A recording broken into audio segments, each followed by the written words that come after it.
We learn to be successful by looking at our failures. Kung gusto mong maging matagumpay, kailangan matuto ka sa iyong mga pagkakamali at kabiguan. Amen? And a lot of times, we do these three things in our life. That is why we fail a lot. Ano yung tatlong dahilan bakit palagi tayong nabibigo sa ating buhay? Ito din madalas, ang tatlong bagay na ito, ang nagiging dahilan ng ating lungkot. Ito yung tatlong kahinaan natin. What are these three things that cause our failures in life? First is complaining. Amen? The second is blaming. And the third is being ungrateful. Pag palagi kang nagrereklamo, pag palagi mong sinisisi ang iba, at pag hindi ka marunong magpasalamat, wala kang utang na loob, maraming masama ang mangyayari sa iyong buhay. Masama ang iyong mararamdaman, masama ang iyong mararanasan, at kahit na anong gawin mo, hindi ka magtatagumpay sa buhay. Hindi magiging mabuti ang iyong karanasan kung palagi kang nagrereklamo, kung palagi mong sinisisi ang iba, kung nagkukulang ka sa pasasalamat sa Diyos. Amen? Bakit pinarusahan ng Diyos ang bayan na kanyang nilaya sa Ehipto? Dahil may tatlo silang masamang ugali. Una, walang tigil ang kanilang pagrereklamo. Sinasabi nila, napakainit sa disyerto, bakit pa sila inalis sa Ehipto? Wala silang pagkain, wala silang mainom. They were always complaining to God and to Moses. They were grumbling.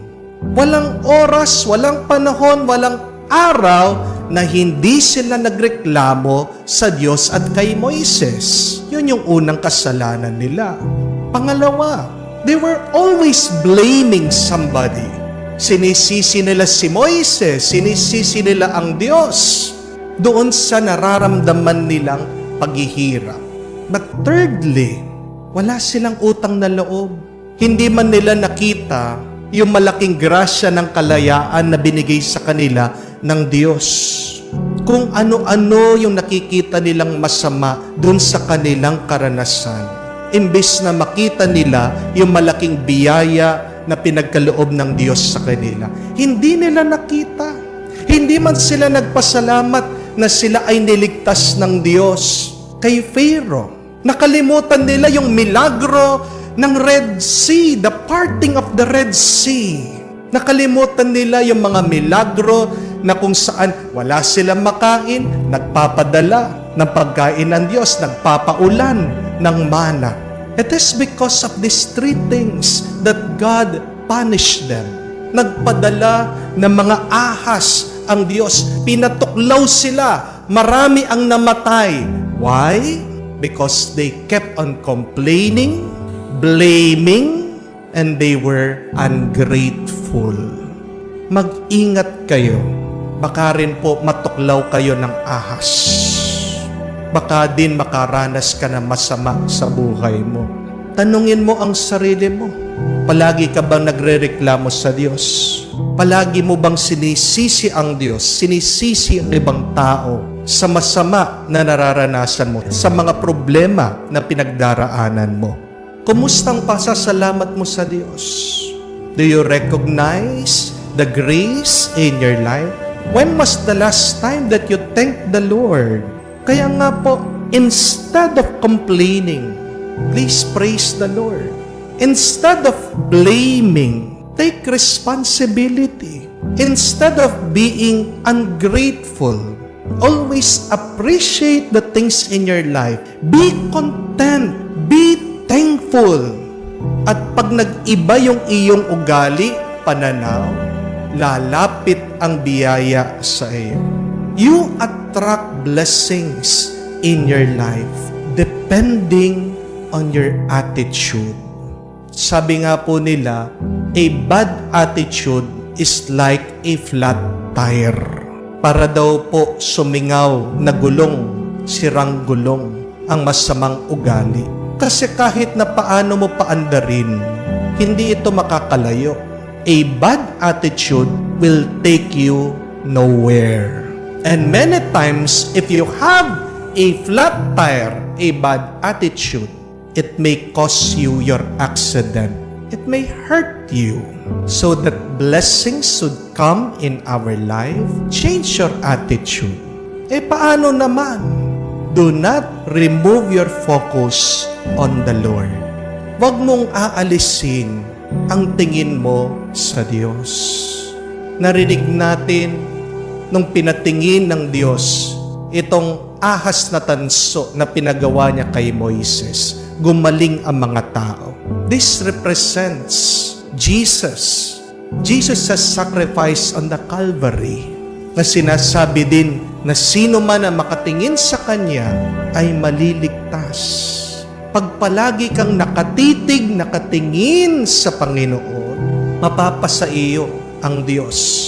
At pag nasa iyo ang Diyos, nasa iyo din ang buhay.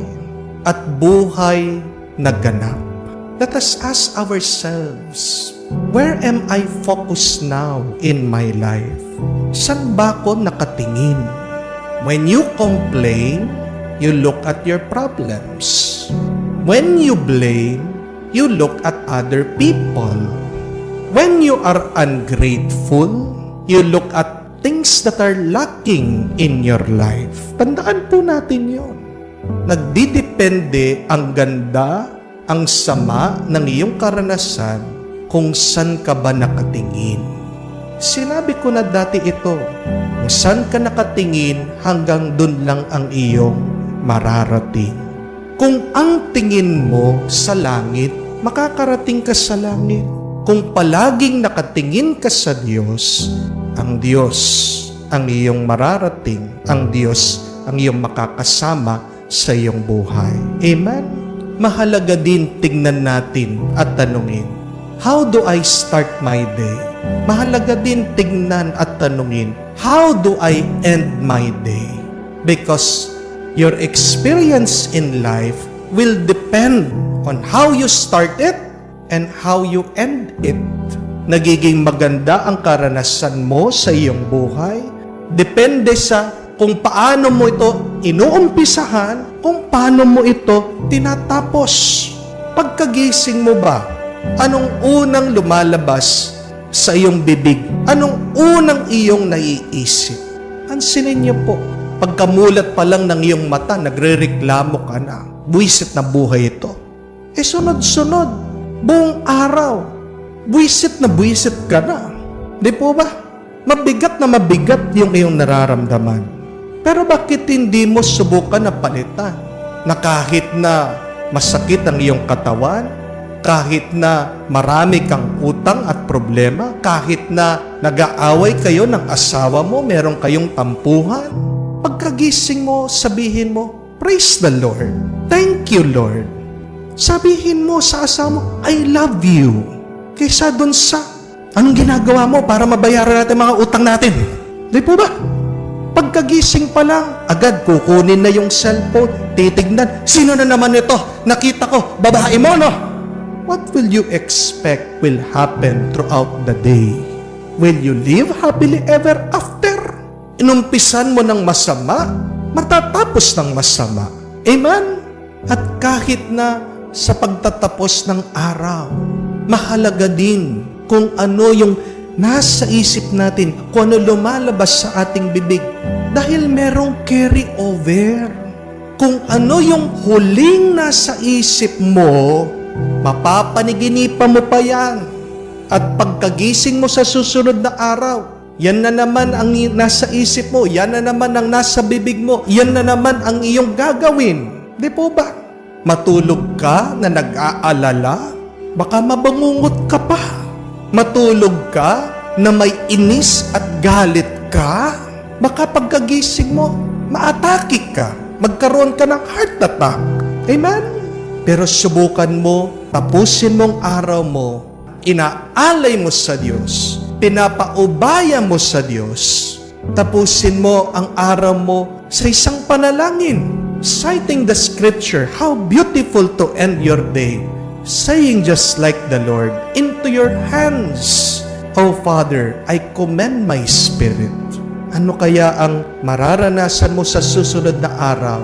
Pagkamulat pa lang ng iyong mata, napakaganda na ng iyong mararamdaman. Amen?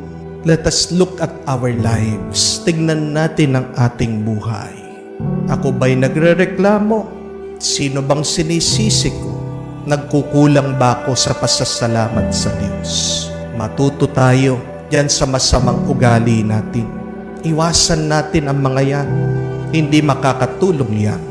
At araw-araw, tingnan natin, lapitan, at yakapin ang ating Panginoon dahil Siya ang nagpupuno sa ating buhay. Siyang pinagmumulan ng lahat ng grasya. Amen.